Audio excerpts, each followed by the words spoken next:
The night has come, it's cold and losing my control. Your light is gone, and lonely darkness fill my soul. I wish that you could save me from my isolation. It's way too complicated. Let's stop this conversation. Let's stop this conversation. We got no relation.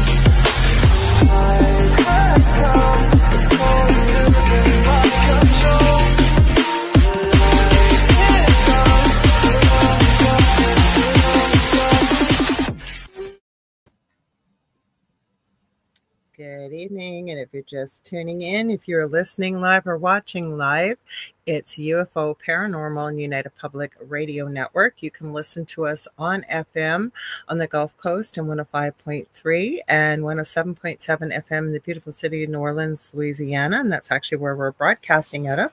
I'm your host, Lorilei Potvin. A little bit about myself. I'm a Canadian psychic medium, crystal Reiki energy healer, Akashic Records practitioner, spiritual teacher and mentor. I'm also an animal communicator. I'm well versed in near-death experiences, having studied them professionally and personally for over 40 years. And I believe I had one as a toddler myself. I'm also extremely well versed in the paranormal. I always say I didn't go looking for it. It found me. And we've shared our story on the Travel Channel's Paranormal Survivor, Season 4, Episode 9, called Demonic Hauntings. You guys can always find that on YouTube and all over the place, wherever you watch those type of shows. I think they're on Netflix, they're everywhere. And you will see a familiar face, and I always like to give her a huge shout out. She's a good friend of mine. Wasn't at the time when we filmed the Paranormal Survivor episode. She was just a professional, not just, but she was one of the professionals who consults on many of the shows that they put out, and her name is Michelle DeRoche. She is our station manager. She's also the host of her wildly popular show here on Wednesdays and Thursday nights at 9 p.m. Eastern Standard Time, and it's The Outer Realm. And she started a second show on Tuesdays from 2 to 3:30 p.m. Eastern Standard Time, Beyond the Outer Realm. I can tell you, Michelle and I have done some fun shows on both of her shows together. She's been on here as well. So please be sure to check her out. Also, you guys stay tuned afterwards, because we have multiple shows that stream live 7 days a week. When we're not streaming live, the archive server kicks into the last 25 plus years this network's been around. So we are live 24 hours a day live, because Preston Dennett and Dolly Saffron are up next with the outer, it's not the Outer Realm, the Light Gate. I got the Outer Realm on my brain, but they changed on me. I believe it's, you know what? If Heidi Gall's here, she'll tell me exactly what the name was. It was right on my Facebook page. We got two new hosts. I believe they're called I want to say, I don't want to script anything, but it's a Bigfoot show. I know Michelle DeRoche is on that show in 4 hours from now, so you guys may want to check that out. It's brand new. Also, like I said, the show's been around for 25 plus years. We do stream to every country in the world, and we're very grateful for that. I want to give a huge shout out to Joe Montaldo, who owns the network and has created this beautiful space for all of us to come together. He has multiple shows on the network too, including UFO Undercover on Wednesday evenings before the Outer Realm. And he has news on the flip side on Friday nights, and he has a chat, and he's a busy man. We're broadcasting out of his beautiful home in New Orleans, Louisiana. What else do I want to tell you guys? I have a checklist, thank God. You guys, it's Carnation Mondays here on UPRN. We want to thank Carnation because he sponsored my show and all the shows on Mondays here. And Carnation is a global brand. So wherever you are in the world, if you're out shopping and you see a product by Carnation, please consider supporting them, because they're responsible for all the live shows that come to you here. And we appreciate that. You can also listen to us very soon. The website's getting a revamp. It's www.uprntalkradio.com. I believe there's going to be a chat room, because 80% plus of our audience is audio only. So it'll be a good place to come together if you guys want to be able to chat. I heard through the Grapevine maybe a merch store coming, which is nice. So keep tuned in for that. That's coming. What else do I want to tell you guys? If you like what you see, please like, share, subscribe, tell all your friends and family. There really is something for everybody on the network. It's not all just UFO and paranormal. That's why we have two names: UFO Paranormal and United Public Radio Network, or just UPRN as we like to call it. If you guys want to watch us on TV, you can. We have our own TV channel for the network. Where you're going to watch that is on Roku. You're going to go to the channel store and type in UFO space P as in paranormal. There should be a drop-down list. I believe we're about the third or fourth one down, and you're looking for UFO Paranormal and United Public Radio Network. I think I remembered everything. I think I did. You guys are going to I'm going to say hi to you guys all in just a minute. Thank you for tuning in. I was just on this gentleman's show. I believe it was 2 Sundays ago, maybe 3. I don't know. Time's going by so quickly. Was it 2? It was 2, wasn't it, Shawn? Yeah, it was like 2 weeks ago. It was 2 weeks ago, yeah. He's now on here with us this evening, so I'm going to read you his bio. It's Shawn Ellis. He's the founder and lead investigator of Eternal X Wolfpack Paranormal. He's also the host of the Eternal X Wolfpack Paranormal podcast. God, I don't want to say that 5 times fast. Gifted empath, clairvoyant, and energy worker specializing in Reiki. Shawn brings a deep intuitive insight to his investigations. He has been actively studying shamanic practices for over 2 years now, further expanding his spiritual and healing work. Shawn and his team conduct paranormal investigations for both residential and commercial clients and frequently travel to notable haunted locations. He is also the backup producer for All Access Network Television. You can find him on Facebook and YouTube under Eternal X Wolfpack Paranormal and All Access Network Television. Welcome, Shawn. Hello. I was going to tell you could have streamed to your Facebook if you wanted to, or not your Facebook, sorry, your YouTube as well. Yeah, I got it on the Facebook one right now, and then I'll link it up to the YouTube. Is it the best one to be on right now? Just yeah, Facebook is right now. So let's say hi to everybody first, and then we're gonna jump into the spookiness and get chatting. So we got Astrolight Paranormal. Victoria and family says hi, Lorilei and Shawn. And Victoria, guys. She's going to be on the Angel Rock in the new year. I can't wait. We've got Tristan Jacobson saying namaste, dear soul fam. Hi, Tristan. Welcome. We've got Julie Jean Bassett here saying hi, Lorilei and everyone. Julie Jean Bassett, who's a good friend of mine. She's an incredible animal communicator and one of my mentors for animal communication. She's also helped me with where'd that little monkey go? She's here. Oh, where is she? She's making her appearance again, you guys. I let her come in. Don't pee on anything. Everybody knows who she is. That's Stephen Nicole or Stevie. So Julie's helped me with some of my own animals. I know she's worked with Carrie Lynn Shellhorn, who is also my co-host here on Thursday night, 7 p.m. Eastern Standard Time with Beneath the Hollow Moon. And she also has Spirit Switchboard on Fridays, 6 p.m. Eastern Standard Time too. So I believe Julie has a beginner animal communication course coming up at the beginning of December.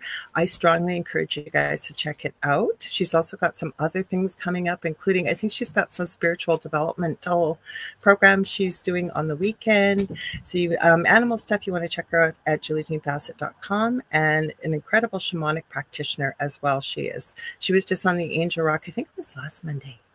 I'm positive it was last Monday. It was very, very recent. Anyway, she's talking about some of the new things she's discovered with healing work and working with different mentors. Guys, this is not time to have an animal war right now. Sorry.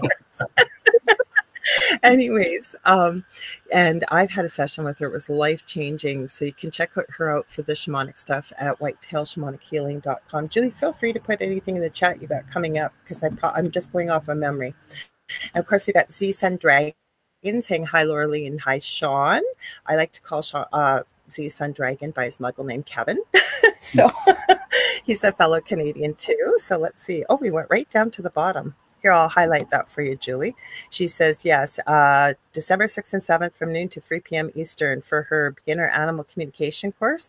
You guys check it out. If you ever wondered if you can communicate with animals or not, I believe it's our birthright. And I'm telling you, you will have so much fun. And I would not be surprised if you don't walk away communicating very easily with animals. We got Michelle Wilfong saying hello, Lorilei and Shawn Ellis. Michelle's usually my TikTok mod over there. She still is, but TikTok has banned us. I have no idea why, for 30 days. But you guys check her out as well on TikTok. She's got My Haunted Apartment. She's got crazy stuff going on over there. We got Lisa Martinello. She says hi, everyone. Everyone's saying hi to one another, which we love. Kirby's 100's here. Thank you, all of you, for being here. Let's see. I don't want to miss any, but we've got Michelle Pratt. She's joining us from the future. I always love to tease her about that. She says, good day, Lorilei. Good day, Shawn. She's over in Australia. So it's Tuesday morning. Yeah. We've got Gwen Johns. She's saying hi. Is that one of your peoples? Yep. Gwen John is the producer of All Access Network Television. Ooh. Thank you for joining us, Gwen. Let's see. Keep rolling down here. We got Vet Girl 84 saying hi, all. Nice to see you here. We got Carrie Fast is here saying hello, everyone. Let's see. I don't want to miss anybody here. Then we have Central Mass Paranormal Society. Yeah, that is Susan Victoria. Yes, she's mine as well. Nice to have you here. We love having new people discover UPRN. So thank you for popping in for Shawn here. And hopefully you'll stick around, check out some of our other programs. Any of you that are new here. See Shawn saying hi to everyone. Oh, Kevin said hi, Stevie. Everybody knows who Stevie is. Yippee, Animal Wars. Kevin says, no, yeah. I'm holding my dog by the collar right now because she's Guardian jumps up once in a while. He wants screen time once in a while as well. So. Oh, well, if he wants to, the more the merrier. Everybody loves to see our animals. That's what I always tell my guests. I've had a few that said, oh my gosh, like my dog, I can hear them barking or whining outside the door, or the cat's like, let them in. The more the merrier. And Julie's saying about animal communication, it's our birthright. And I definitely agree. Don't you, Shawn? Oh, yeah. You're trying to communicate? Oh, we have Tina B 2248 over on Instagram saying good evening. So thank you for joining us. Instagram's comments aren't mixed in with the rest of StreamYard, so I got to pop back and forth. So, Shawn, I always like to start at the beginning. I always do, because usually everybody has a really intriguing story about how they got involved in the paranormal, as well as yourself being an empath and intuitive, working on your shamanic practice and following that path in the Reiki. How did you all get into this? What got you interested in this world? Well, first, I would have to say after my grandmother died back in the 90s there, about 91, I had a vision of her where she come into the church where I used to go to church at all the time. And I was sitting in the back pew where I normally sit. And when she come in the door, she looked like she was younger, like she was just got married to my grandpa. In one of the pictures I seen, she wasn't having a cane. She didn't have her gray hair. She wasn't wearing her glasses. She was in good health.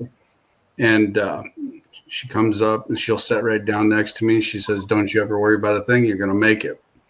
So ever since then, you know, I've had visions and stuff of things that's happening once in a while. And I would get kind of scared of that at first. And then I got baptized. My religion got a little stronger, beliefs. And then I got married. Was going through the second baptism for me because at the time I had to get married in a different church because I was Catholic, because my wife at the time, wife-to-be at the time, was already married, so they couldn't let you marry in a Catholic church. But anyway, when I was going through that, I was getting visions of a lot of stuff, having the devil lean over the side of the building looking at me and says, where's your God now? And I would have visions and dreams of angels and tanks in the desert, things like that, and thunderstorms, and angels were falling out of the sky.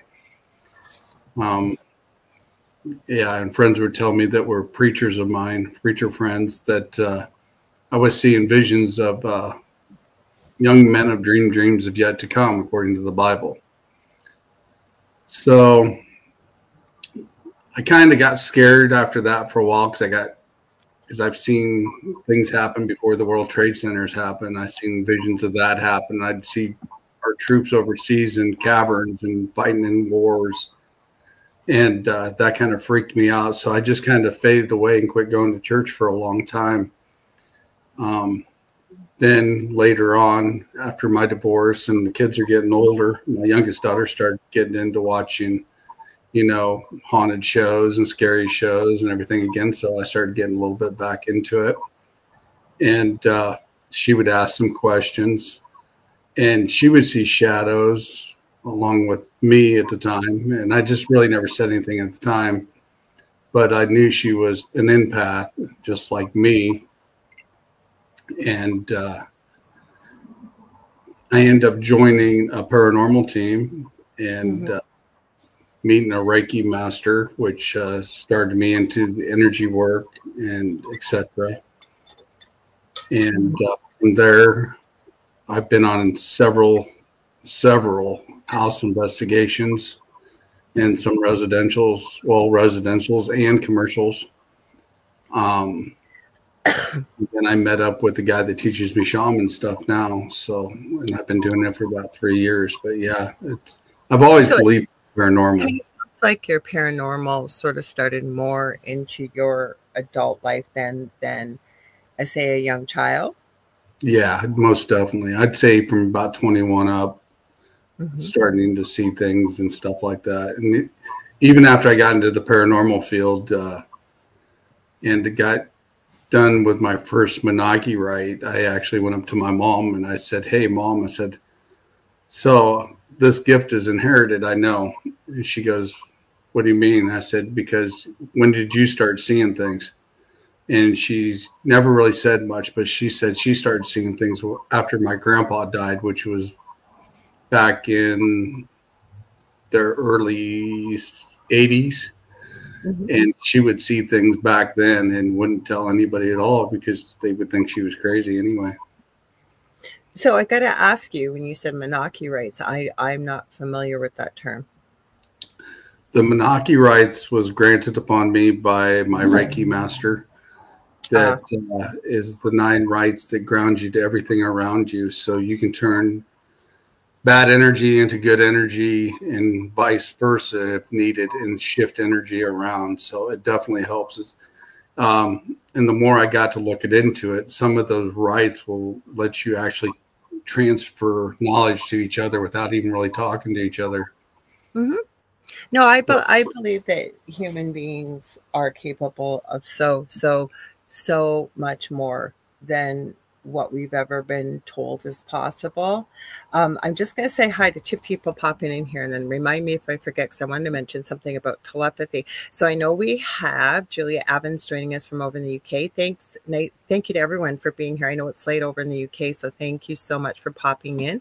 Kathy Henley Little, I wanted to say hi to you because in particular, because you popped into my head yesterday and I'm going, I wonder how she is. So speaking of telepathy, I was sending you messages and thinking about you because I hadn't seen you in a while. So nice of you to pop in. When we go back to telepathy, it's interesting that you brought this up. And telepathy for people is being able to communicate without using words. And I don't usually go on LinkedIn. I went in there. Somebody, while I was there promoting the show, messaged me something to do with telepathy and a whole bunch of stuff coming up. And I don't know if you've heard of the telepathy tapes. They're going into season 2. It's on YouTube. And one of the guests that I've had on a couple times, her name is Jess Curzon. It's not a real name. She covers her camera because holy cow, she wrote a book and it's about this child named Asher. When he was 6, he was nonverbal. She was a special ed teacher over in the UK. And he, quote unquote, her words, not mine, headhunted her for the work they would be doing together on this planet. And I'm telling you, the stories of that are phenomenal, like phenomenal. They don't even get together. Like they just communicate telepathically. And she knew nothing about this kind of stuff. It's a fascinating story. So the same thing with the Reiki. I I've only had an attunement is what it's called. So that's why I asked you with Menaki rights. I had never heard of that before. Yeah. After I got my first one is when it actually started into what I call the dreamscape. And that's when my guides started showing up and started teaching me things like one of the dreams I had was with Anubis, and I would be standing in the back of the pyramid and we would be talking about stuff and he would show me things and how to do things. So that to me is like going through time, talking to one of your guides, which I thought was really cool. And along the way, more and more kind of kept coming along that are my guides that actually taught me other things that my Reiki master never showed me. So, well, and again, I believe we all have guides. We all have a team, right? And we can all connect with them, but it's almost like deprogramming, if you will. And I hate to use that word, but kind of what we've been taught in everyday life, because they're there. I always say, angels, if you don't believe in angels, angels believe in you and they're around you. And the one thing when I'm teaching and mentoring people is I always say, any being you're going to work with, whether it's a guide or an angel or, you know, for yourself, you mentioned Anubis, whomever it may be, that's part of your team. And I believe we have different beings that come in at different points in our life. You have to give them permission to want to know them and get to know them better and work with them because they respect our free will. Oh yeah, most definitely. Like I said, Anubis was one. I've had Michael show up, and I've had a discussion with Michael and a few other guardians as well. But like I got about 6 of them that I work with, and they've taught me well, and they've kept me out of a lot of strange things that I've encountered that they have helped me take care of. I'm going to say, Heidi Gall, were your ears burning? I was just talking about you 5 minutes ago, and I said maybe Heidi Gall's here because I had the name of the new show that's on in 4 hours, and Facebook decided to renew itself. I had it all loaded up. So that's okay. She says, I'm late. I'm just running around getting errands. And Kathy, yes, I know you're going through a lot. So I was sending you some virtual hugs and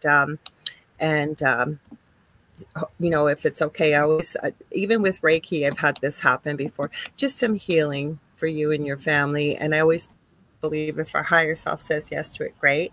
Because I remember one time, for example, with the crystal Reiki I do, we were at a doctor's office, my eldest son and I at the time, and this woman was losing her crap, like losing it. And it was a small room, and the male secretary, I hate to even call him that, but he runs things basically with the doctors. And just amazing guy. And I don't even know how he stayed so calm. So I was sitting there and I was sending her symbols for healing Reiki. And my eldest son said to me, he texted me, are you sending her healing? And I said, yes. So I did it. And I had somebody freak out on me in the chat and say, how dare you? You never, ever do send Reiki to somebody without permission. And I said, well, I didn't get to finish how the intention I had set. I sent it with the intention that if her higher self was open to it, her higher self would accept it. If not, I believe that energy just goes out into the ethers, and someone else's higher self who may need healing may receive it. And it did work. It really did work. It was just so incredible, and it was just almost like she was a balloon ready to pop, and it just most definitely. I mean, if you're in tune with other people around you, you can feel the energy from each other without a doubt. Oh, you didn't have to feel it. You could hear it, like she was ready to smack them and slamming her hands on the counter. Like people were getting very uncomfortable. It was a packed waiting room, very little room. There's no way you could ever not feel it, even if you didn't know how to feel energy or not. You could feel and see it. Yeah, I actually have a video of an investigation we had at the Keseberg Lodge where I was doing Reiki with a guest, and you can actually see the energy going back and forth from each other. If you want me to show that. Oh, sure, you can show it. I'm just going to read this comment if you want to pull it up there for a sec. And the reason why I'm letting Shawn do this, because Shawn's very adept at using StreamYard. I would never do that with the guest, but I know you're capable of setting it up. So Michelle Pratt, or Mish, says to me, sending Reiki is like sending someone all the best of prayers. And like, that's what I always say to people when they work with Reiki, right? And when we work with healing clients, I often hear people say, oh my God, you're the best. I feel so much better. And I always tell them, no, it's not me. I'm just the male person. I'm just connecting, whether you want to call it universe, source, light, love, and healing energy, and connecting it to the person that is open to receiving it. Yeah, this video here that's at the bottom, you'll have to bring it up. You can pull it up, Shawn. No, it won't let me. It won't let me. I'm sorry. Let me see if it. Why? I wonder why it won't let you. But it was when I was at Keysburg with Eternal Paranormal and Haunted Happy Hour, and one of the guests there was her 28th birthday, and she said she felt the energy around her when they were doing a session, and I said, okay, I've got an experiment afterwards. So this is what happened when I was sitting like 5 feet away from her, and then I pulled back 10 feet away. They actually caught the energy going back and forth from us. Okay. From I apologize. I don't know why was trying to check that while you were talking. I don't know why. Okay, so what equipment, before we go any further, what equipment are you using to? There's a laser grid up. There's a laser grid up in the background. And then we also got an expensive SLS camera that Eternal Paranormal had at the time. And I asked the young lady to sit across from me, and she put her hands up, I put my hands up, and I was about 5 foot away from her. And you could actually see the energy flowing back and forth from us in the video. And then I actually slid back a little farther from her as well. And you can actually see her hands slightly turn red, the same color as my figure is in that camera. Okay, well, let's look at it for now that we got that little bit of context there.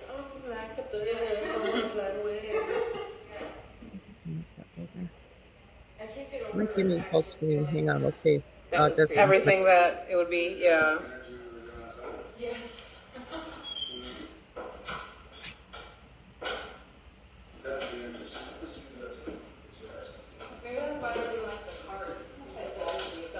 It's the ladies.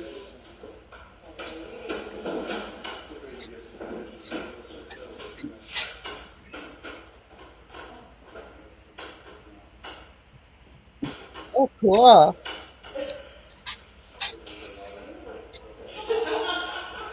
Yeah, you can actually start to see the energy. I could see it right away. I could see it right away. She was just now discovering that she was capable of empath work, energy work, the night that I was working with her. And he's red. Usually. Oh, I'm glad you put this video up. That's really cool, Shawn. It makes sense that his body is lighting up red. Oh, wow. It's really hot right now. It would be interesting to see if that red transfers to her. Like really hot.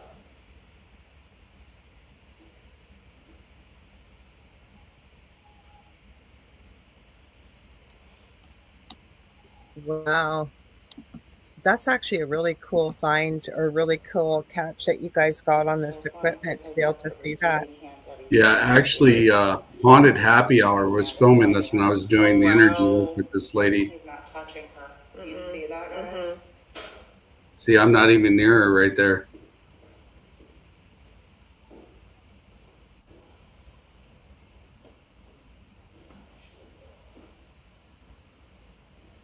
She also said she could feel me writing in the palm of her hands with my fingers and touching her fingers as well.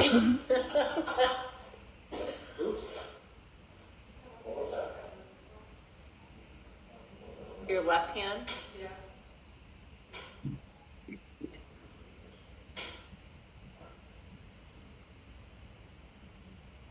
I almost wish they go to the bottom camera more because you can really see it. Yeah, you can see a little bit of the distortion in the lasers, but you can actually see it more in the SLS. But they were showing that just to show the distance we were apart. Yeah, I see some of it in the laser too. But like, I mean, you can really see it in the SLS. Yeah, that was one of those $3,000 SLS cameras they had. Yeah, It's really, that's why I wasn't going to say SLS right away, because it almost looks like a FLIR.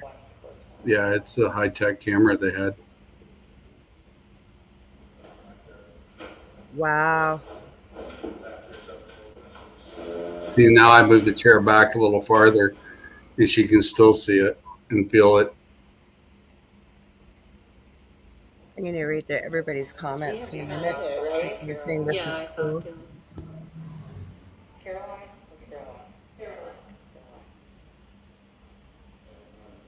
Yeah, you can see a bit of a distortion in the laser grid too, but it's Yeah. really powerful to be able to see it in the SLS.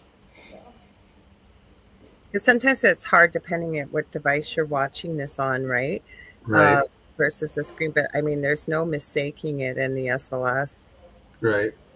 Yeah, I thought it was cool when they captured that, so I had to snag that video from those guys. Is it much longer? It's just a little bit longer, but you can take it down. That's fine. Are you sure? Okay. Well, let's read it. Thank you for sharing that, because that was like really, really awesome. And let me just take that off, because you know what happens? Oh, I don't want to kick you out of here. I guess I was going to delete it, but I don't want it to kick you out. There you go. I got it. Thanks, because I didn't want it to kick us just in case. So let's read everybody's comments here. People are pretty impressed, and so am I, because I've never seen. Oh, it'd be nice if it had us on here, wouldn't it? Yeah, there we go. Sorry, it kicked us right out, guys. I hit full screen. That's why. People are going, very cool to see, Mish says. Victoria, that's amazing. Heidi says she got a parking spot to watch because her daughter went in the store. Well, that's good. Kevin saying that is cool. And then Julia from over in the UK is saying, brilliant, love all about energy. My dad, who passed a long time ago, had skin cancer which spread, but felt I helped him live longer through my hands and the energy Reiki. Oh, that's very beautiful. And thank you for sharing that. I'm sorry for your loss, Julia. Me too. No, that's, you know what? Like, I think you told me about that video when I was on your show. But that is a powerful video. Like I said, you could, even if you didn't know what Reiki was, you could still see on the SLS pretty clearly that there was energy being sent and energy received. Yeah, I mean, that was a great capture that they got, because like I said, that's just proof that you can transfer energy back and forth from each other without a doubt. Yeah, but if you look at the principles of energy, right? Energy can neither be created nor destroyed, but it can only be transferred from one place to another. So look at how powerful that is when we're channeling that love, that light, and that healing energy and sharing it with a fellow human being, right? And all people, I believe, are capable of doing this. It's just some people don't know this. For example, after we talked about it on your show about my our family's real extreme paranormal you know, that we went through in our previous home. Well, here I've had little things here and there, but somebody about 2 years ago sent me something because they were angry, and they didn't purposely sit there. I know they didn't, and say, I'm going to send this to Laura's house. And that's not what happened. And I have quite a few people, as I know you would have too, that work in this field as mediums and psychics and what have you. And I was telling 4 different people about this, and they all said, somebody sent that to you, but not on purpose. Now that's where I'm going with this. Like, people don't even understand that if you're angry and you're good at manipulating energy, or you understand how to do it, even if you don't, you can send something to someone. Oh yeah, without a doubt. When I was on the old team that I was on, somebody actually sent something to the lead, and it actually attacked him on stage when he was singing, because he sung for a band at the time. And at the time, the rest of the team was in the audience. We were watching in the crowd there, and every one of us that had obsidian bracelets or necklaces on, it all broke at the same time it hit him. And he couldn't. Jewelry broke? Yeah, my neck chain that I had for like 20 years that I had obsidian in just broke, went down into my shirt. Some of the people that had obsidian bracelets on from the team broke, landed on the ground, all at the same time when he got attacked by this spirit that was on the ground, or when he was on stage. Yeah, that's the thing, right? And I always say this, not so much on air, but off air, you know, not everybody's running around thinking love and light. Never mind, some people do practice darker things, right? Oh, yeah.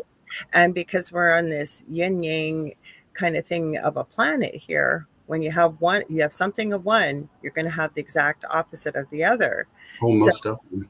Michelle DeRoche and I actually, I think it was October 1st, I was on The Outer Realm, and we were talking about attachments and demonic possessions and infestations and things like this, because a lot of people don't even know they have attachments either, right? Or they work with dark things and can send dark, you know, right. Like you said, look what happened to you guys. So, right? Yeah, I mean, I've taken attachments away from several of my old teammates and relocated them, I should say, would be the best word for it. One of the other ones was we had a young boy. I'm trying to find the thing here real quick. That had an attachment that we took care of him right before he turned 12. This little boy picked up the front of a 3-blade riding lawnmower, you know, and those are pretty good size. And he was bouncing it like a basketball.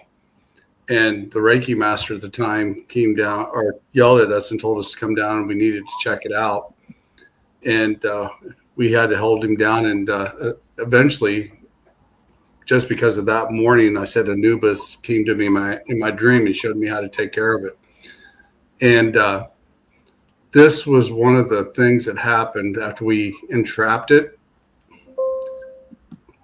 This was a picture of the crystal that we entrapped it in. And if you look at the face. I make it bigger because it's kind of hard to see. Go ahead, Shawn, sorry. My hand's the bluish color.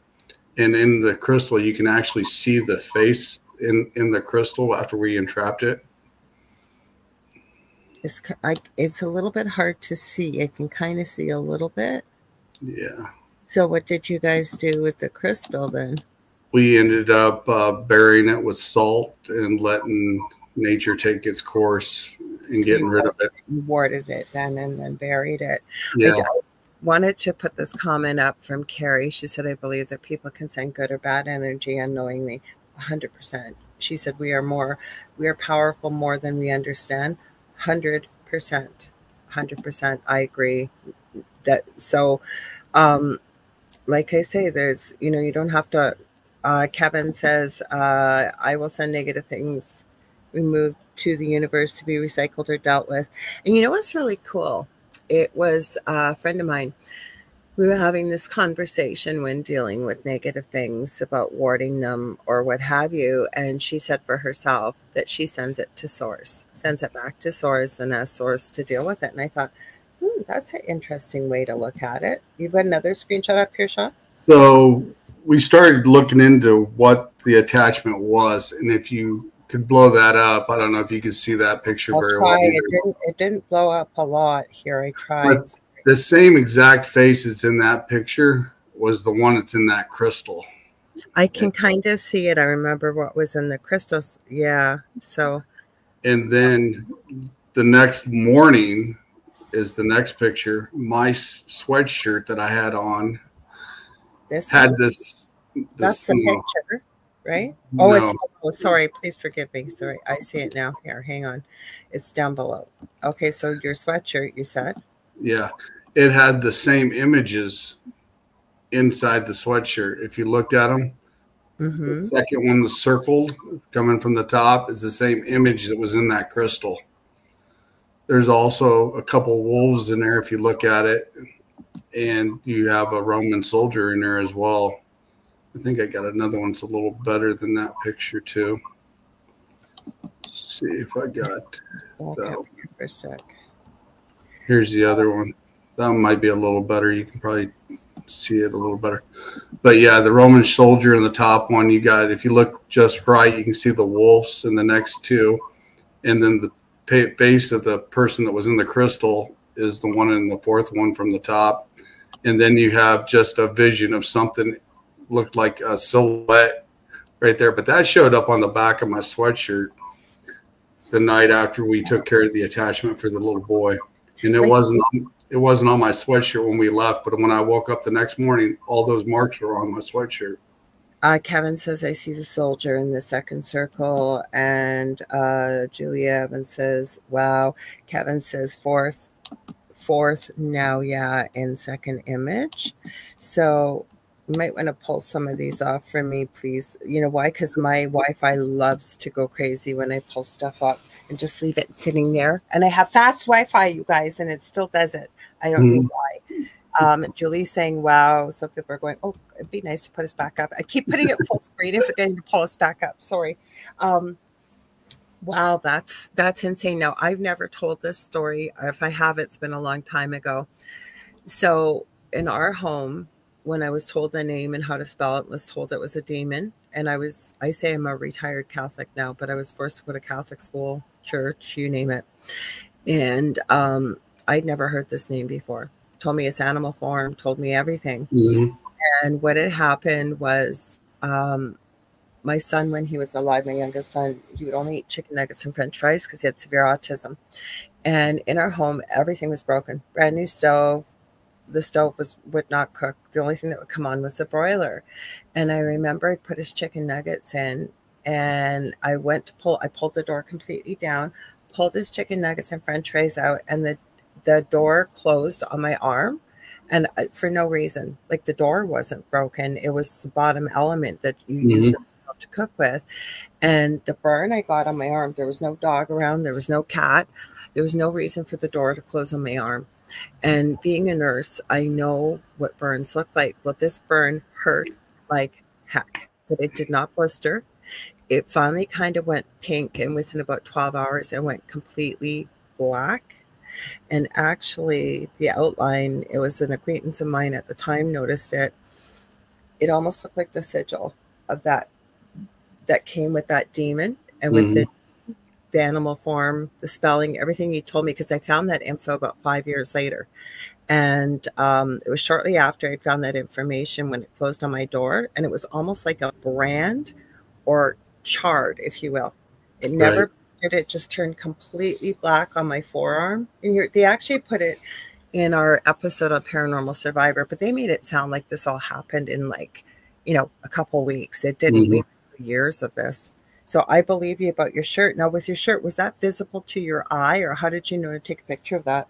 I actually, when I walked in, because I was about ready to do laundry, and I started looking at my sweatshirt, and I'm like, what the heck? There wasn't nothing on this last night. And then I sat there and kind of looked at it, and I laid it out.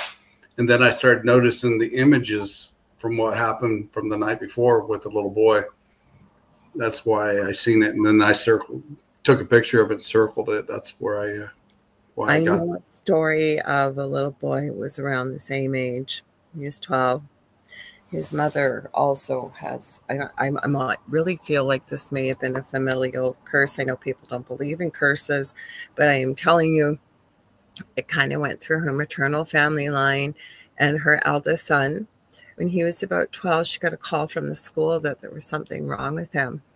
And he started breaking. They were having a lot of really severe paranormal activity at the time. And he ended up taking glass and cutting into his arm and cutting, writing words like that. It wouldn't have known. It took, I think, 6 250-pound firemen and police to hold this kid down. And he ended up being hospitalized in a youth psychiatric hospital because they figured that there was something. And this little guy was terrified. He was trying to tell the nurses, tell people what he was seeing, what he was experiencing. And the mom told me that the nurse, finally, one of his main nurses took him up, her aside and said, I believe your son believes he's seeing what he's telling us he's seeing. Like, there's no way. Like, that's almost 250 pound, 6'4", 6'5" men, plus police officers to hold this little kid down. Yeah, So, it took 3 of us to hold this little boy down. And like I said, he was probably maybe 4'10", maybe 110 pounds soaking wet. But the fact is, he picked up the front of that riding lawnmower that had 3 blades on it. So you can just imagine a riding lawnmower that's got 3 blades on it, picking the front of it, bouncing it like a basketball right in the garage area where we were at. And it took 3 of us to hold him down to take care of that issue. And when we were doing it, he was like snarling, scratching. He's cussing at us. He said he was going to do certain things to his stepdad at the time and everything else. And I was like, that ain't going to happen. So. No, it can definitely happen. One of the most shocking things to me, we've had a couple paranormal conferences here, and I spoke at the first one, and I met a few people from out of town that were there. And I was just absolutely shocked that they just openly admitted they worked with demons. I remember this one girl, little Asian girl, just looked like a little, and I'm not being racist in any way, guys, but she looked like a little China doll, just absolutely gorgeous.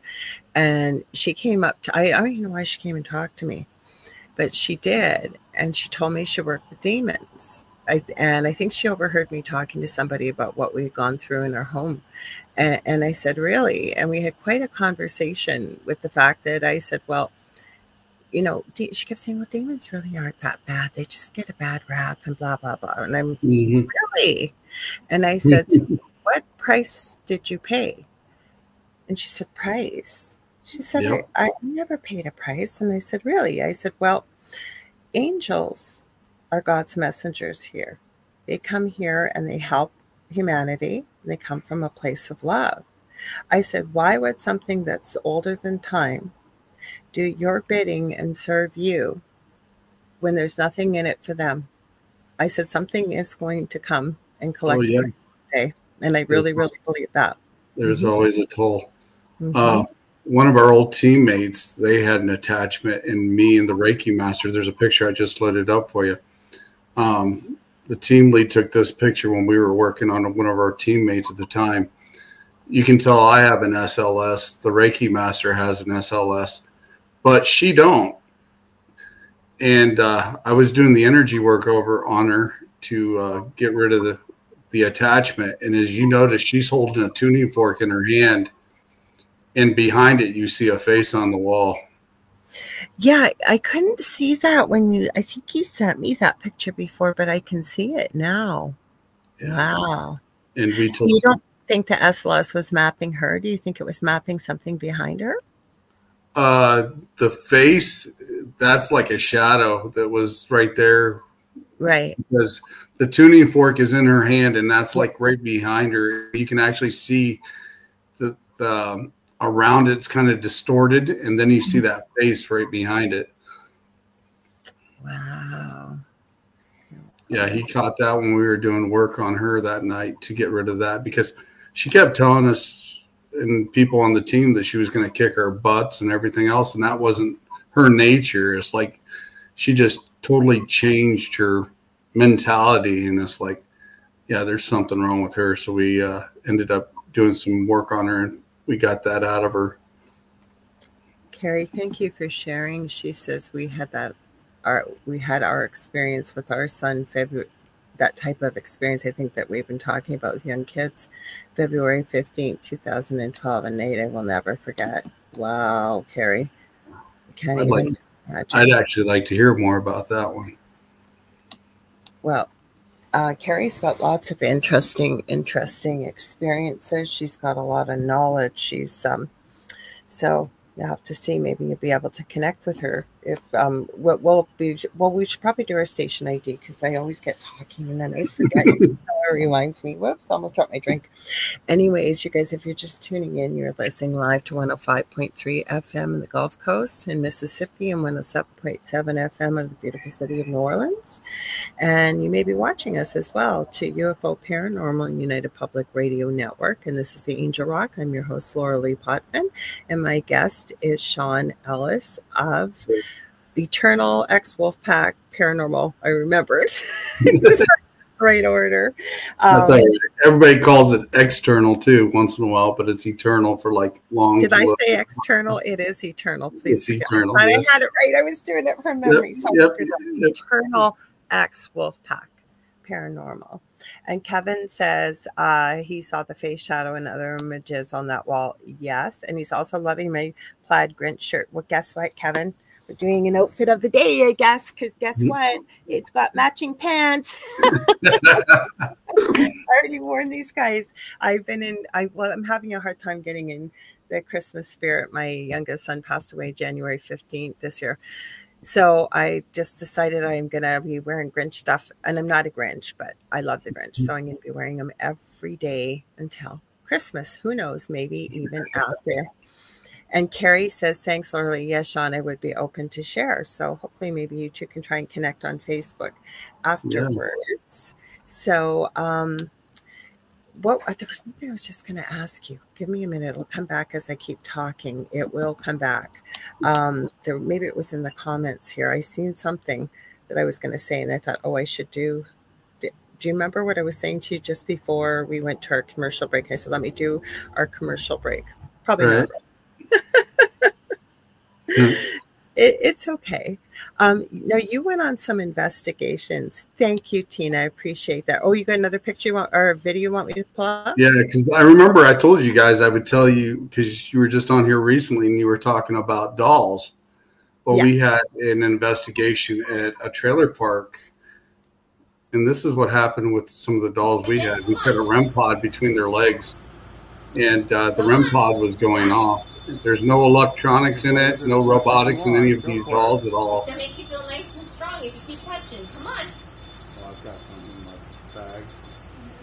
I can put energy in this. You got Sparky? I got Sparky here. Yeah, go get Sparky. Carrie says she's on Instagram. Come on. I see the green. Can you bring me back to red? We can give it some energy. Please hear my voice. I hear your voice. I have some bad rocks from Skylar. There you go. Okay, there's green. Now bring me back I to red. gotta ask you something. Want some that doll with the K2. Is it a K2?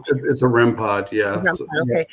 If you're standing behind it, did its right arm just move? Because I think I just saw that.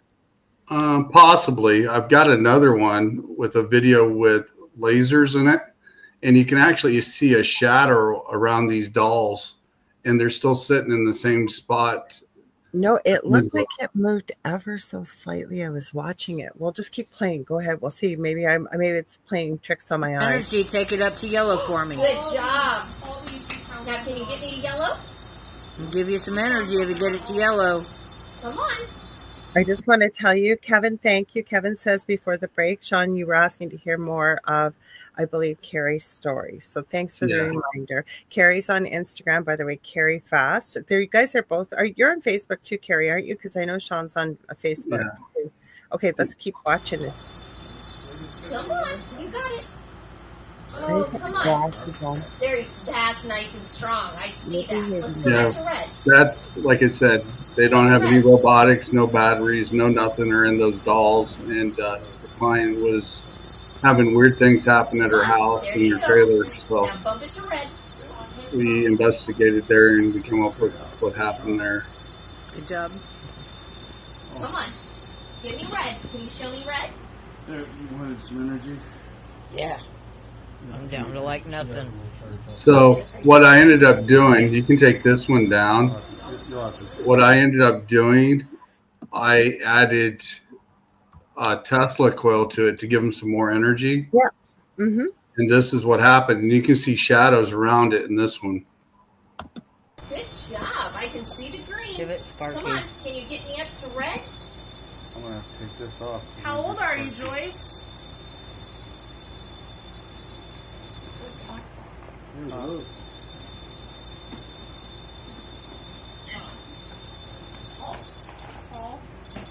Okay, you can turn the light back on.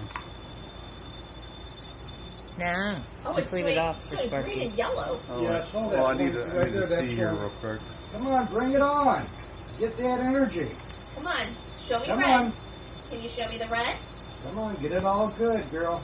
Or boy. Do you have a plug-in Come like on, really close by? take my energy. There you That's go. it, take my energy. Good job. Come on. Can you give me the yellow? Take it to the next one. Come on. Okay, just I have good energy for you. Come on. Yeah, I said this was her home. That's good as long as it's a good home. Come on. Can you get me back to yellow? You were doing so good. Come on. Show me green strong. Woo. It doesn't look. Hang on.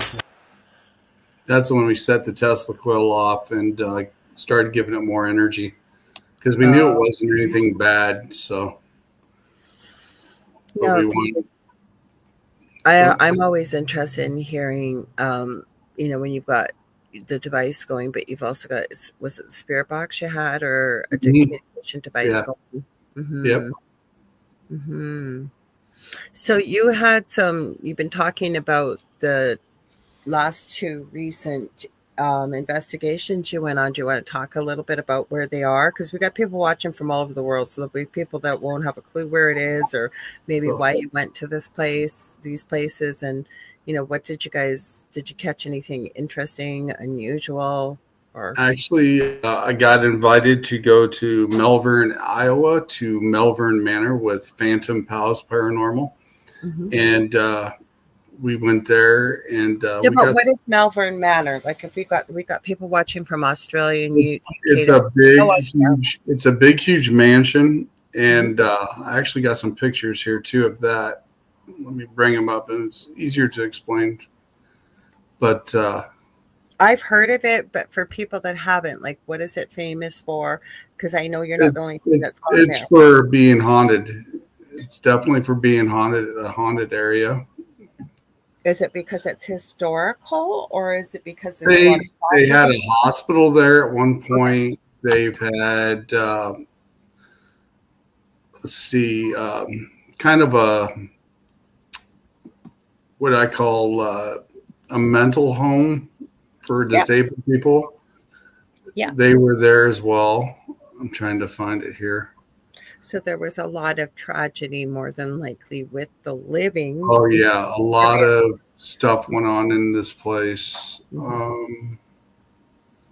Because that's usually when the place is well known. If it's a jail or even there's usually something that went on throughout history there. Even if it's a hospital, a lot of times it's a morgue, or there's a lot of tragedy, even if people lived in the home. Right. That is Melbourne Manor. Oh, it's a nice looking place. Yeah, probably not great. It's huge. I mean, it's really huge. Let's see. Some of the things that was in here. We had some more haunted dolls that we come across. How old is this doll? Do you know, Shawn, or like did they just? The owner told us he got a hold of the doll one time and didn't exactly know what date it was, but he set it on a counter, and supposedly the doll moved off because it's been in the box the whole time. He said it moved off the counter on its own and broke its legs. And supposedly this doll moves around the house on its own. And we seen it upstairs in the attic at the time when I was there. So does it get out of the box, or does he leave the box open, or? He leaves it as is, and he says he finds that box with that doll all over in that house in different locations. So that's interesting. Did you guys get anything off that doll when you were there at all? Yeah, there's a little bit of energy off it. I could definitely feel that. One of the other things we did, we actually got some activity. Let's see if I can find the video here. Of the guy from the room down the hall. And oh no, I kicked you out, Shawn. I didn't mean to, guys. I was trying to get him. I'm going to tell him just come right back on. It's not his fault. It's mine. Sorry. I'm going to say, come back in. Back in. I was trying to remove his links, and it wouldn't let me remove his links. So give me 1 sec, guys. I was afraid that was going to happen, but we don't know unless we try, right? So, oh, there he is. Good thing he's a seasoned pro and not me. Sorry, I was, you know what? I wanted to see if I could remove it. It wouldn't let me remove it. I'm sorry. It kicked. That's why, thank God we're on Facebook Messenger. I do that with every one of my guests because it's so much quicker. And guys, that's my fault. Sorry. That's all right. Wow, Lorilei. Michelle always likes to give me the gears. So here's one of the clips from Malvern Manor when I was down the hall. We did a little bit of stuff, but I'll let you set it up. Just so you guys know, though, the reason why, because I know, like, that's why when I set up StreamYard, that's not the way you're supposed to show clips. I have to load them off of Messenger because, and I have the fastest, and it's like not slow Wi-Fi, like it's pretty fast Wi-Fi.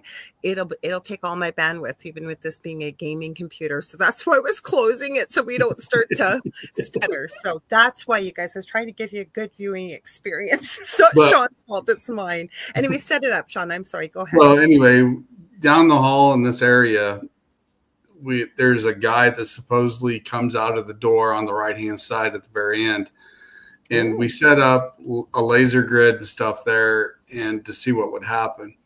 Okay. And I don't know if it's all in this video, but if you go to my Eternal X Wolfpack Paranormal page, you can catch the video of the 2-part series of Malvern Manor on there. That we actually got a shadow figure to walk out of that door. Oh, wow. And he was messing with the REM pod. It was going off big time, just lighting up. I don't know if it shows it in this little clip I got here or not. But okay, before you go any further, there could be people listening that have no idea what a REM pod is. So what is a, I know what it is, you know what it is. Can you explain what a REM pod is to people that are listening? A REM pod is a device that has 4 lights on it, and it has like an antenna on top of it.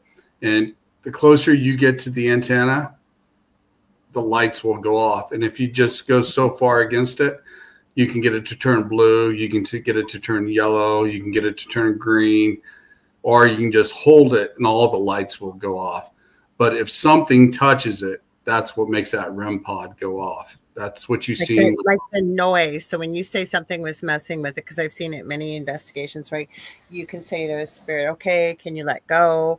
And depending on what kind of mood it's spirits in, they'll just let go, or they might just be hanging on or setting it off. It's like you seen in one with the dolls that was sitting between the legs. That's a REM pod, the one you seen in the video with the dolls. And like I said, we set that one between the dolls, and those were active because what was there was touching that antenna. And there wasn't nothing around those dolls. They were just sitting there, and that REM pod was going off. I'm glad you said REM pod, because that's why I asked you if it was a K2. But my screen is always pretty small, right? So I'm glad you said that was a REM pod. Well, some people's got the big round REM pods. I've got a mini REM pod. It's about half the size of those, and I can carry it actually in my pocket. So I don't. So when I'm walking around on an investigation, I can just pull it out of my pocket and set it on the floor. But that's. I've got a mini REM pod is what that is. It kind of looks like a K2, right? I didn't have my glasses on, and so I thought it's a little bit bigger than a K2, but yeah. Okay, well, let's pull this up and we'll have, thank you for sharing all these awesome clips with us tonight. I really appreciate that, because this is cool stuff. So they actually set this up, and down at the very end of the hall, there's supposed to be a shadow man down there.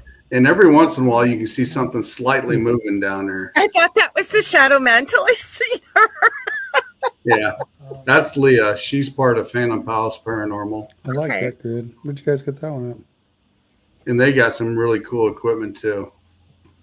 So everybody, Julie just said, thanks for sharing this. This is cool. Sorry, guys, I got to mute messages.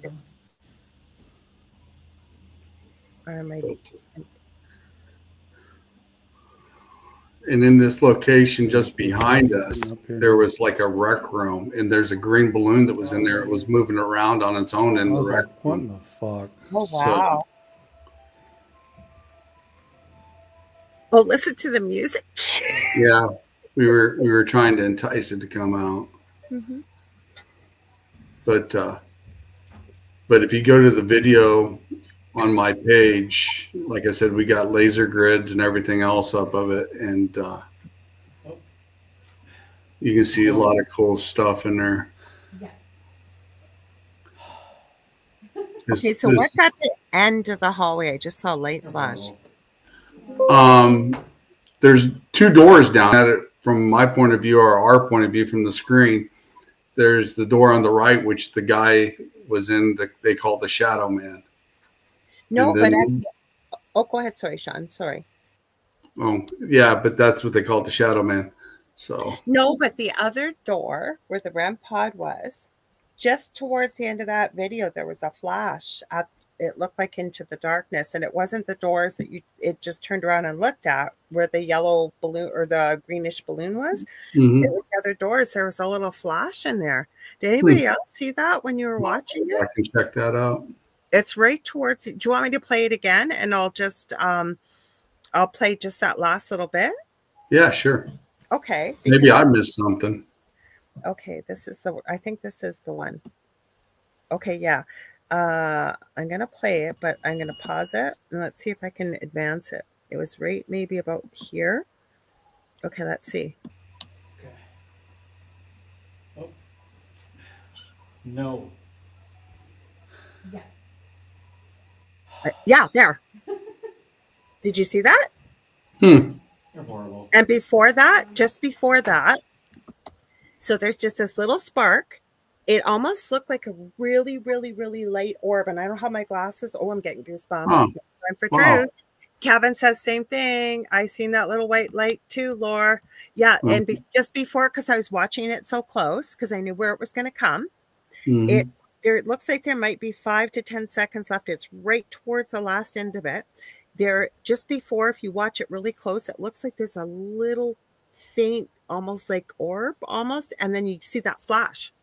Huh. I didn't notice that, but that's why you get other people to watch too, isn't it? And the reason why I say that, because there's lots of people, like say, I like Nuke's Top 5, and the reason why I like it is because, and Tina Luma Soul saw it, Lisa Martinello saw it, Michelle Wilfong saw it, a whole bunch of people saw it. Because see, with Nuke's Top 5, he always, have you ever watched that channel? No, I haven't seen it. Oh, you gotta check it out. Okay, so he always says it all an elaborate hoax. You decide. People send in the creepiest, freakiest videos from around the world. And he never tells you what to believe. He just put a new video out, I think today or late last night. I just watched that. It was pretty creepy. But some are okay. But he's been around for 10 years. He just announced it was his 10-year anniversary this week, being on YouTube.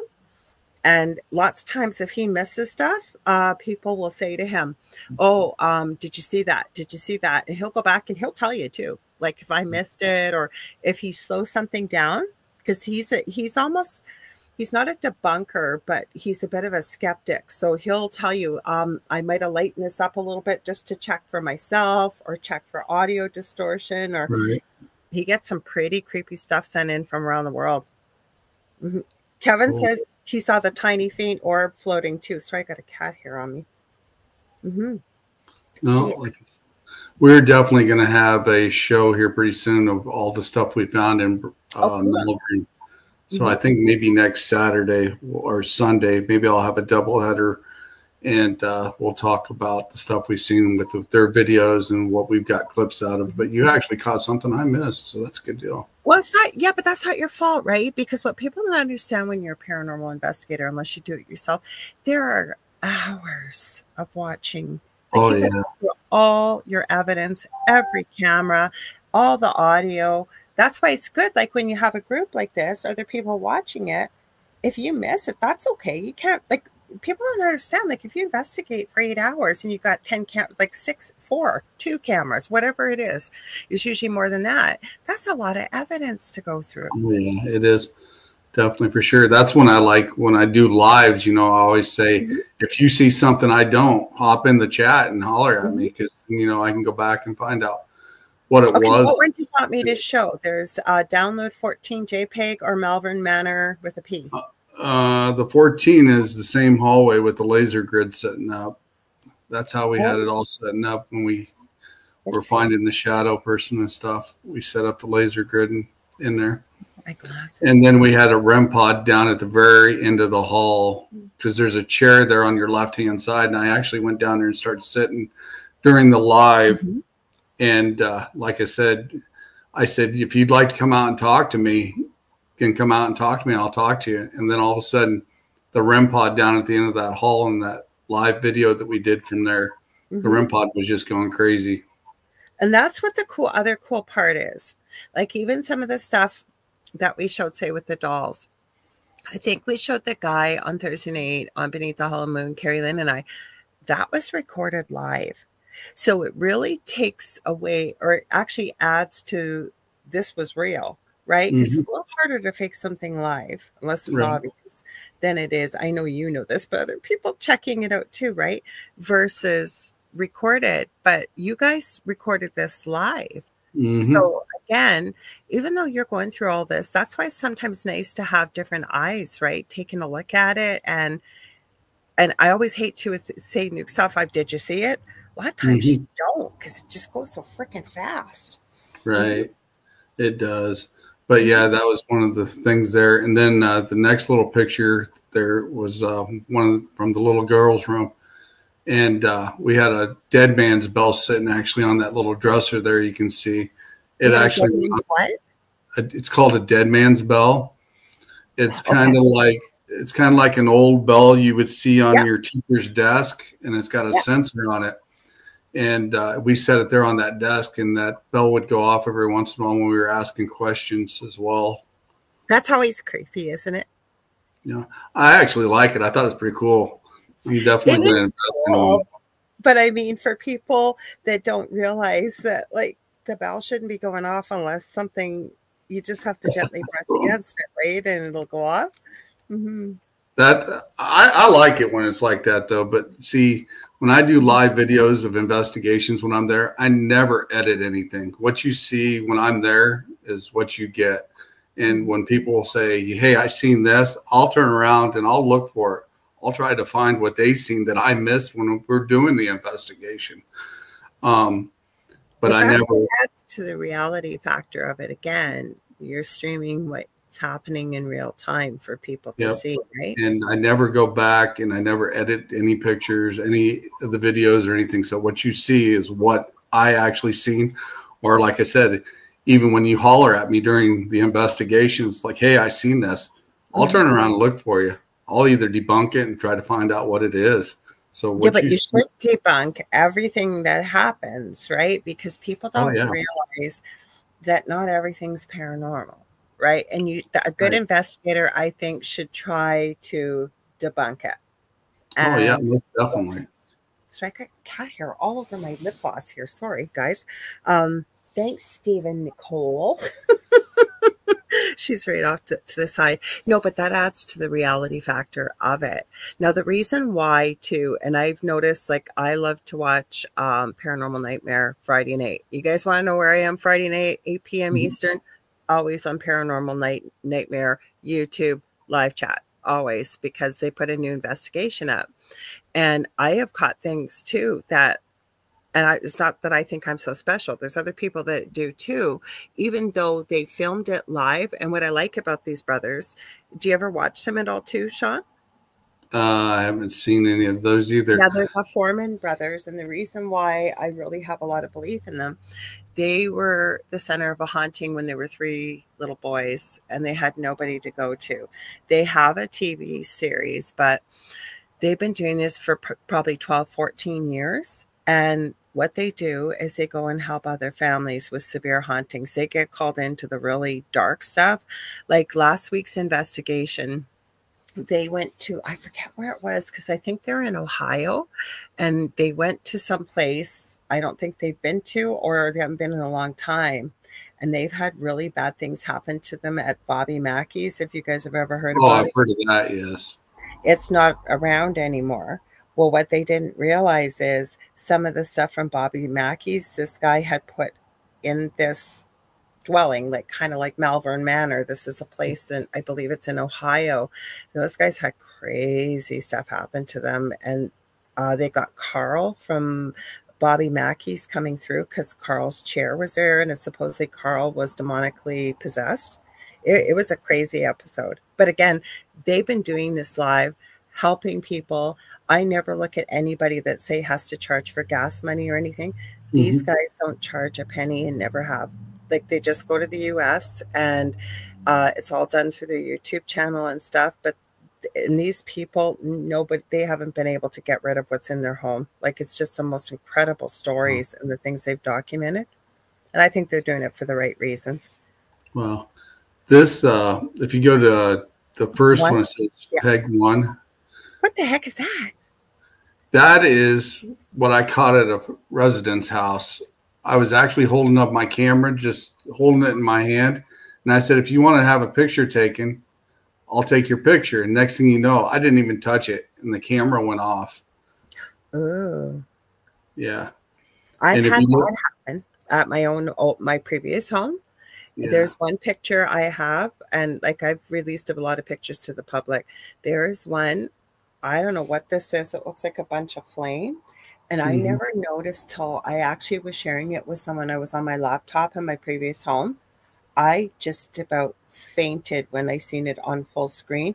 Right at the top, it looks like there's 2 eyes, and you can see a bit of a hairline coming. Oh, it's creepy. Yeah. And then the second one, I actually circled what we've seen in it. Okay, because Kevin thinks from the first picture looks like a big cat. So let's look at the second one. It actually starting to look like it's forming a little bit there in that picture. But yeah, I didn't even touch it. I was just holding it up, said, you want your picture taken? And it goes click, click on its own. Wow, that's crazy. I have a picture I was just thinking of. I don't think I've ever sent it to you privately to send it with you. This was a friend of mine, and we were talking on Messenger video.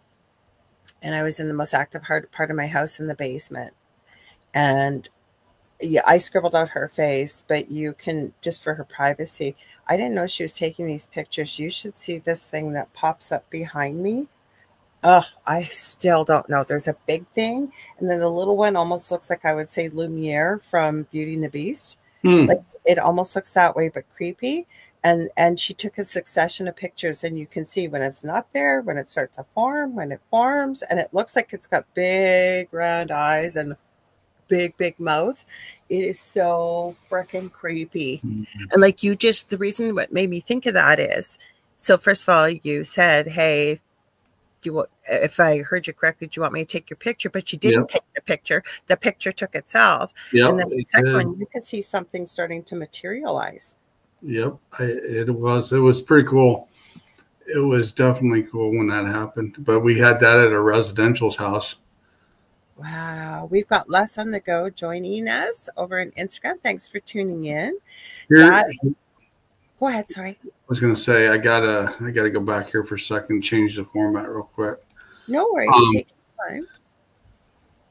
Because I got to pick the video file for it. I'll see if you guys, if you want, I'll see if I can send myself that picture, because I'm telling you, that is one heck of a creepy pic. And I don't think I've ever shown that on this show. So you can grab yours. And I know we're not talking about all my stuff here, but this is like something popping up on the screen, like behind me. Here it is right here. I'll find it. I have a whole thing. You know, do you ever use Snapchat at all? Okay, so Snapchat, do you remember back in the day, there were things going around where if you put a filter on and people could change their face and their voice, they look like little animals. But then there was videos showing up of people that the face would be on them, and a face would, like, all the filter would appear next to them. I just realized I have a bunch of those pictures from Snapchat in my old house, and it keeps showing up around me, like it's duplicate facing. And it was live, like it wasn't like just a picture. It was creepy. There should not have been a second filter, because the filter only would track where your facial features were. And that's why it would put say like the dog or the animal feature. I think it's a teddy bear and a pirate that I'm looking at them right now. So talk about creepy. I'm looking for you got it there. Go ahead. You can explain it, please. This was in another resident's house. He actually sent me this video off his cam, and that orb is floating around, and that's why he called us to come check it out. It might be hard to see. I'll see if I can see it. You might have to rewind it again. It kind of goes quick. Okay, give me a sec. Okay. Too bad we can't loop it. Okay, so But it actually comes over off the right-hand side right there. Oh, yeah. Well, I would say that's an orb. Yeah. Me and one of my teammates actually went out there and put up a live and did a live investigation from there and tried to do everything to replicate that, and we could never come up with anything. That is what I would call an orb. Okay. That acts like an orb. Yeah. Come to find out, he actually uses a little, what do you call it? A treasure finder. What do you call them? A metal detector. Metal detector. And he actually finds old treasures in the ground. And he's actually got a lot of stuff that he doesn't know where it came from. So. Oh, wow. So I'm going to show you guys this creepy picture I was talking about. I'm not because we're here to see Shawn's stuff, but just for creepy stuff packing up, showing up in the background. This is creepy, this thing. Okay, share screen. Come on. Anytime now. Sometimes it pops up. Sometimes. Did it pop up? Let me see. Did it pop up yet? Okay. It might be hard to see, but I'll try and make it bigger. This is the thing that popped up behind me. This thing. There was nothing there. I don't know if you guys can see that thing. Mm-hmm. There, it looks like that thing almost looks like Lumiere. If you can see my cursor, yep. I don't know if you guys can or not at the bottom.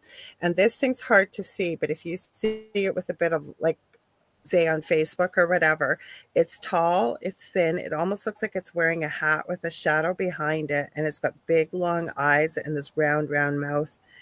And I didn't even know it was there. She didn't tell me till afterwards that she was taking this. I didn't see it. Did not hear it. Did not anything. Like, that was just creepy. Yeah, you can definitely see that. Mm-hmm. Yeah. So, but that's the thing, right? Like, and then how do these things show up on camera? Like, what are they? Because you know what I wanted to ask you? When you were at the beginning of the show, you were talking about you were getting these visions and you thought like demons showing up and whatever. And then angels, were you ever shown why something demonic was showing up? Like, did it ever tell you why? Because I think they know what we're going to be doing in the future, right? Like, was it trying to scare you, do you think? Or why do you think that kind of showed up? I think it was testing me at the time. Okay. I was friends with a couple preachers at the time, and I would talk to them when I would have some of these dreams that I was having. And at first they thought I was a little crazy. And then one day, one of the guys came to work and I said, "Did you have a bad night at work last night?" And he goes, kind of looks at me, and I said, "Did you go out to the back porch?" Because he worked at a KCCD home to help the handicapped people. And I said, "Did you walk out on the back porch?" And he just kind of looked at me funny. And I said, "And you just kind of like, it's one of those nights and you just felt like it was super bad." And he looked at me kind of funny. And I said, "I'm going to tell you something really strange now." And he's like, "What's that?" I said, "I've visually seen through your eyes. You walk out the back door, go onto the porch, look out into the backyard of the location you were at. And there was a devil dog standing on top of the garage looking at you, asking you where your God was there." And he looked at me like I had a deep feeling of something back there at the time. And he says, I said, "I wasn't anywhere around the house. I wasn't even close to you when that happened." And he's like, "Wow." But then that's when they started digging into certain things of the scripture. It says, young men will dream dreams of yet to come. So they started thinking that since I was having these visions, that's what it was, is me being able to see things before they happen sometimes. Okay. No, have you guys run into anything negative while you've been investigating? Oh, yeah. Like I said, the one with the little 12-year-old boy that I showed you the pictures of, definitely that one. Another team, Parallax Paranormal, called the old team I was on into an investigation here in where I live at in Galesburg.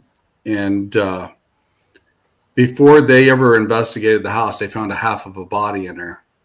Oh, okay. So that's why they were called in. And they said, well, there's something in here we don't understand. So they called us to come help them on the next investigation. It was a 14-hour investigation, and we started putting things together. Wow. And we were getting EVPs down in the basement of murder, rape, kill. It was actually saying those words. Mm-hmm.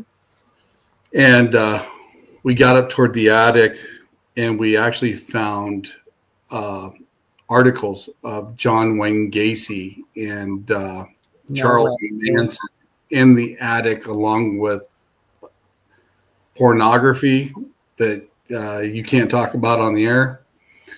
Well, we're on YouTube, so we got to be careful with those words. So, but yeah. So anyway, they had a picture of this little boy, and they couldn't figure out where the picture was. So the old lead looked through the book and found the picture of the boy in that book. It was one of the books made from the late 60s, early 70s, and it was published. And it was a thick book of pornography. I'll leave it at that, with kids. So yeah, PDF files is what we usually call them. And anyway, me and the lady that was on Parallax Paranormal, Shannon, we were downstairs in the kitchen area, and I said, you can feel it following me and you around. And she goes, yeah. She said, it keeps flicking my ear. So toward the end of the investigation, we went back downstairs where we were getting all the bad EVPs. And I said to her, I says, do you have any salt on you? And she goes, yeah. So I gave her all my crystals at the time except for one. And I gave it all of them to her. She gave me the salt. I started to put a salt ring around me. And the guy that was filming that night said he felt something walk right through him, come directly toward me. And I had that salt ring around me, so I knew it was in there with me, so it couldn't go anywhere. That's what I was seeing as you were saying that. You put the ring around, but he was already in there. Yeah, he was right there. He was right there with me, because when I gave up all my protection, he was standing right there with me, and he couldn't go anywhere. Mm-hmm. So then I actually entrapped him in that crystal that night. And that night after we did that, we had 14 kids' names come over the ovulus. And they were walking past the REM pod as they did it. So we knew 14 people walked by with their names.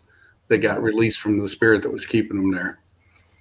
So I just for information's sake, so why do you trap something like that in a crystal, and what kinds do you use? I'm just asking you out of curiosity. I've heard of other people doing it and I just am asking because I know crystals can break, there's lots of stuff that can happen with them. So I'm just sort of asking from your perspective.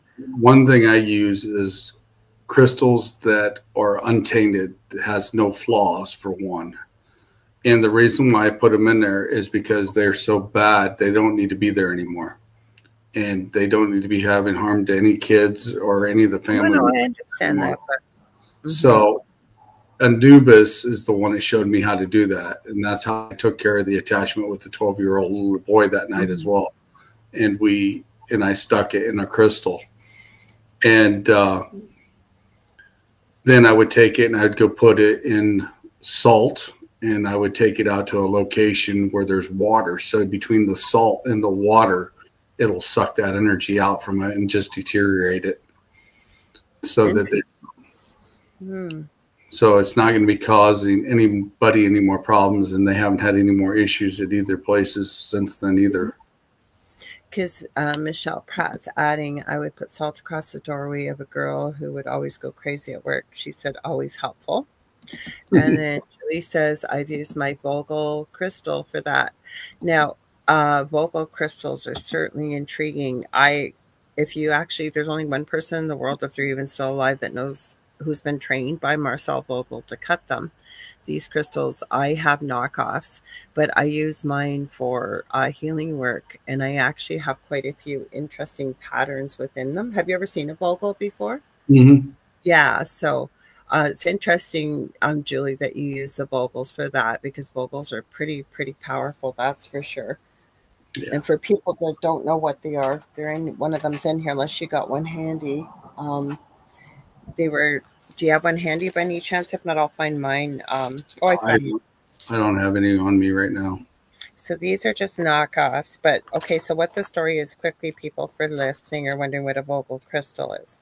It is a crystal. What happened was, you guys that are old enough to remember DVDs and CDs that had that metallic foil coating on them. Marcel Vogel used to work at, he was a scientist, used to work at IBM. He created that. And because a friend of mine, he used to be on the show quite a bit. The first year was on UPR, and Dan Lewis, he worked with Marcel Vogel. So when Marcel retired, he had absolutely zero interest in spirituality, healing, or crystals, but he was looking for a project and something to do.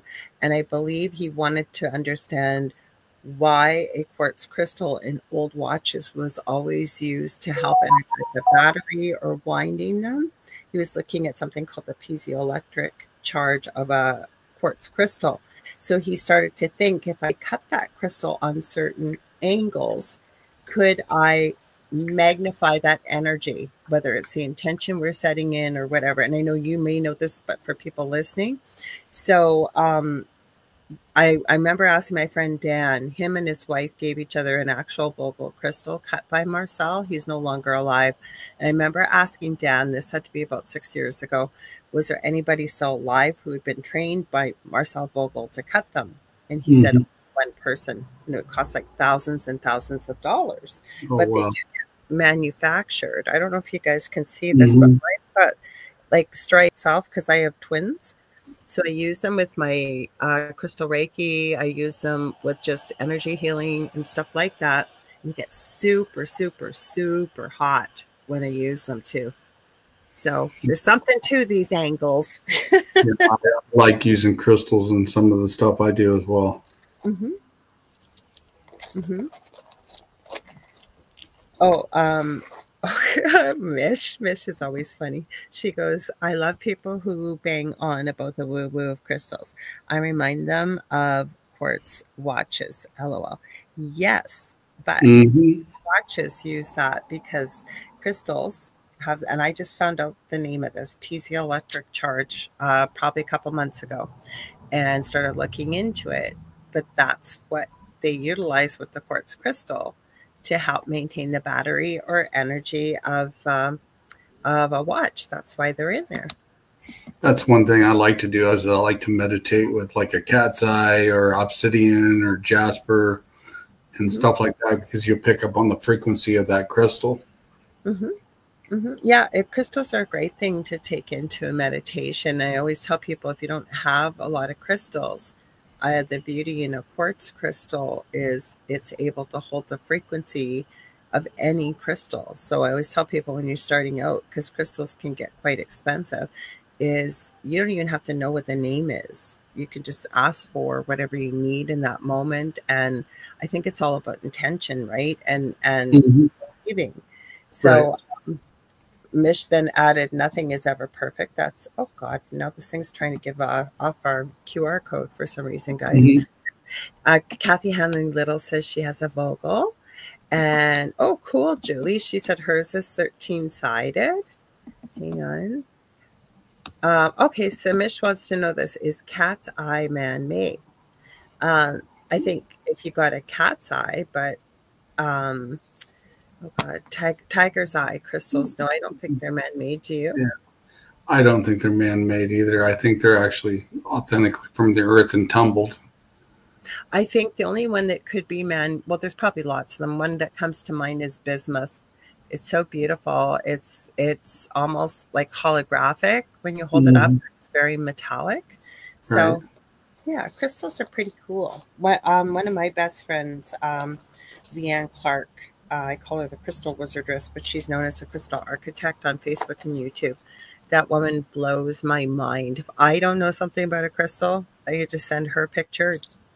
She knows immediately what it is used for. Yeah, she knows all kinds. Michelle, yeah, it is metalish. It's kind of fragile too.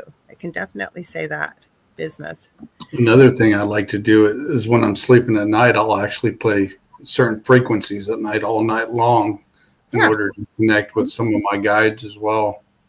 Well, you can use binaural beats or certain kinds of megahertz and what you're trying to achieve. There's all kinds of things. Yeah, I do that at nighttime too sometimes. The other thing I do at nighttime before I go to bed, this might help anybody, is in the morning, try and do a quick gratitude, but at nighttime, a gratitude list. And then before I close my eyes, I ask my team and my guides, and I believe we all have them. So if this resonates with anybody, you're welcome to try it yourself.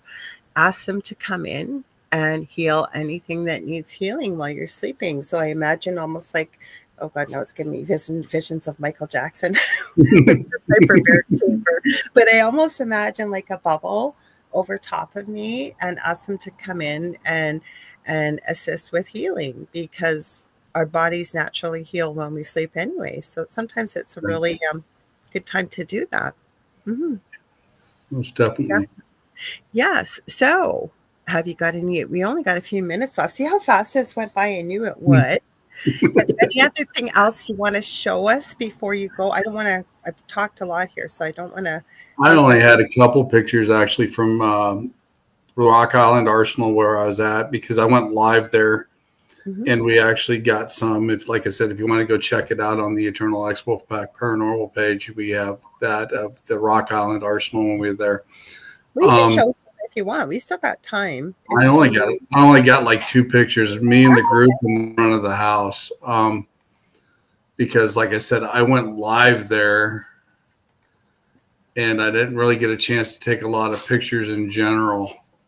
Okay. But, yeah, you don't think about that when you're live, right? Like most people don't. I know I don't think about that. Well, even something you picked up or a story about what you experienced. Like, so again, where is this place you went to and why would it be significant? Not only is it haunted, but is there some type of history there or something that you think could be contributing?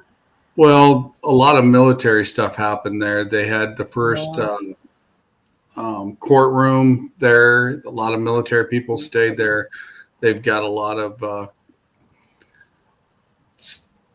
tunnels underneath the ground, because that's where the Rock Island Arsenal was. It was where they made bullets and stuff, and they stored them for everybody at the time. So, but this house right here is like huge on there.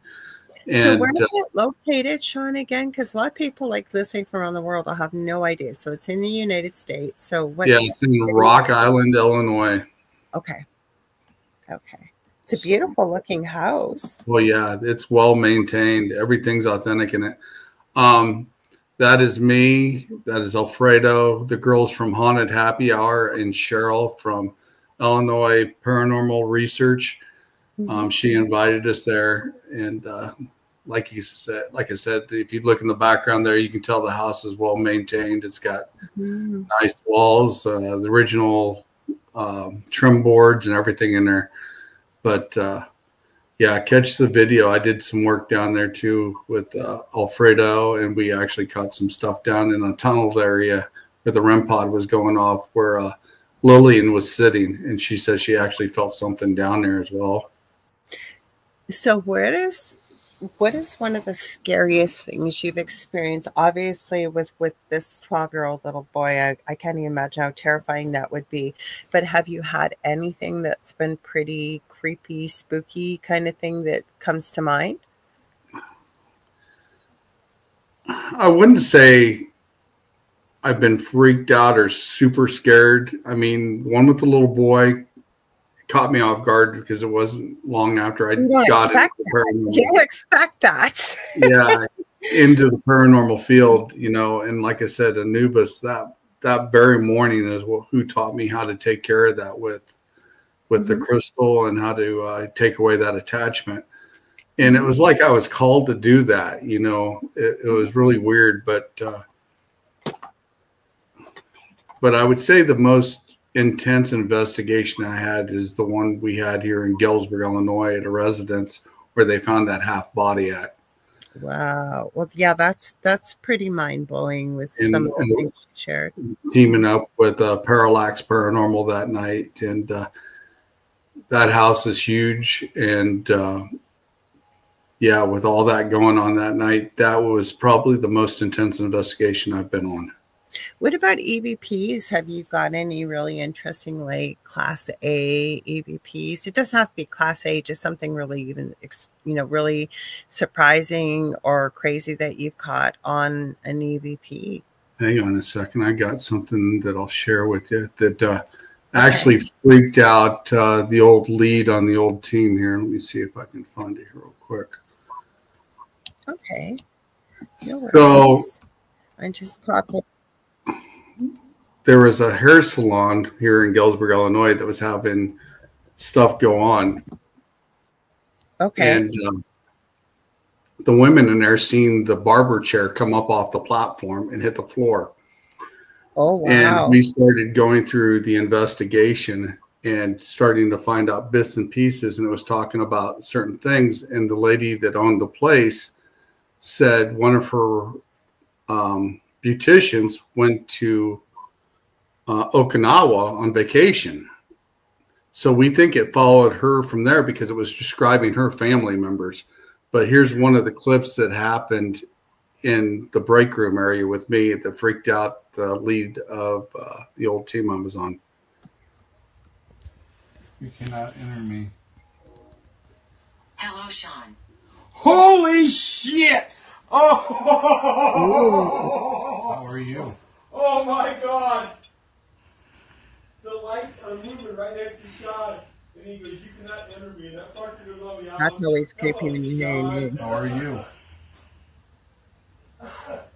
Oh my God. Portal. Yes, we know there's. Oh, Yeah. Interesting. It said portal too. Mm-hmm. Wow. But Well, yeah, you guys. Oh, go ahead. Sorry, Shawn. Go I ahead. was going to say, yeah, that really freaked him out.